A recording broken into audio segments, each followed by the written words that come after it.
Welcome to Sir Win's Accounting Lectures. Today, magkakaroon tayo ng pen and paper video problem solving patungkol sa Lecture 02, Cash Dividends in lieu of Share Dividends. Actually, nasa description ng video lecture na ito yung mismong problem under discussion. Kung gusto mong sagutan ng solo at balikan ang lecture na ito kapag tapos ka na, mas mabuti. Kasi, ang accounting ay natututunan not by mere listening but by you doing the problem solving. Pero kung may sagot ka na nga, simulan na natin. So again, Lecture 02, Cash Dividends in lieu of Share Dividends. And here is our problem.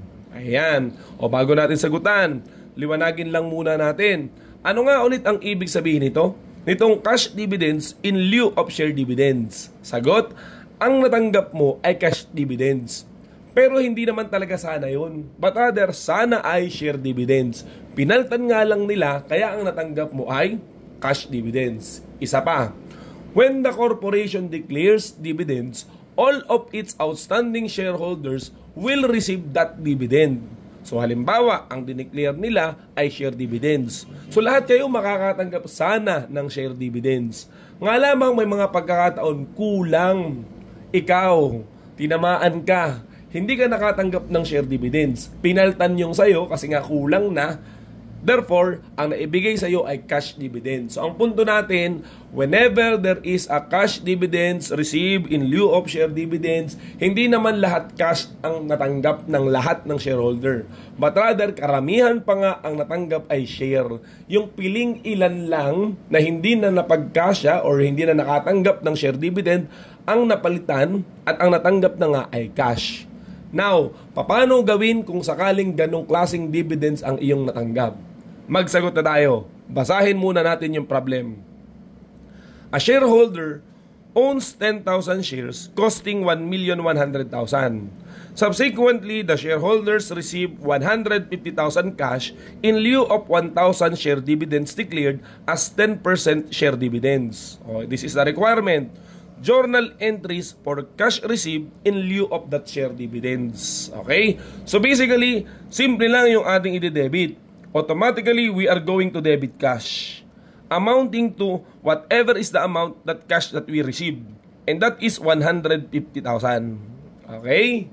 Ngayon, ano ang ating credit? Hindi ba nakatanggap tayo ng dividends? Are we going to credit dividends income? Kasi di ba ang dividendo ay income at nakatanggap tayo ng cash which is an asset, therefore we will be having an income. Tama po ba na mag-credit tayo ng dividends income? The answer is no. Kasi nga, ano dapat sana yung original mong matatanggap? And that is share dividends. You remember, kapag share dividends ang natanggap mo, there will be no income. Because what you receive is equity, not an asset. Kaya therefore, even though cash received, ang cash dividends ang natanggap mo, still wala kang income kasi originally nga, share siya. Ayan. So ano sir ang partner kung hindi naman pala pwedeng dividends income? The answer is, we will do the as-if theory or the as-if approach. As-if approach ang ibig kong sabihin. Ano ang ibig sabihin ng as-if approach? As if natanggap mo yung share dividends. As if dumami yung share mo. Na dating 10,000, nakatanggap ka ng 10% nun. So, naging 11,000 yung shares mo. O, di as if natanggap mo yung iyong share dividends. Kaya di ba pag share dividends, walang entry. Ang epekto lang, dadami yung shares, bababa yung cost per share. Ngayon, afterwards, anong nangyari?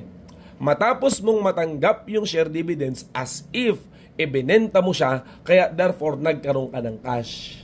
So, dahil nga, as if ibinenta mo siya, when you receive the cash of 150,000, you are going to credit the investment account.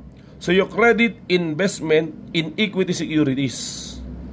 Kasi nga, as if ibinenta mo siya, so therefore, nawala yan. Okay?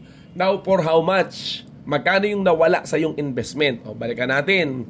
Okay? Diba dati 10,000 yung shares mo? Nakatanggap ka ng 10%, so therefore naging siyang 11,000 kasi 10% ng 10,000 ay 1,000. So 11,000 ang shares mo sa value ng total investment na 1,100,000. So therefore, magkano ngayon ang lumalabas na value ng investment per share? So again, 1,100,000 yung total investment, and as if nung natanggap mo yung share dividends, 11,000 yung hawak-hawak mo.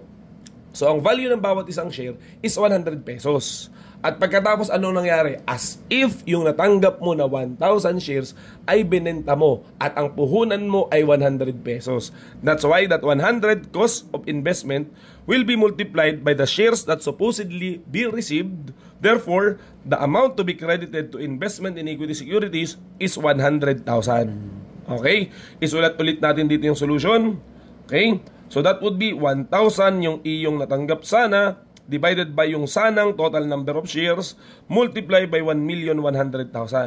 Yan po yung value ng i-credit natin dito sa investment in equity securities.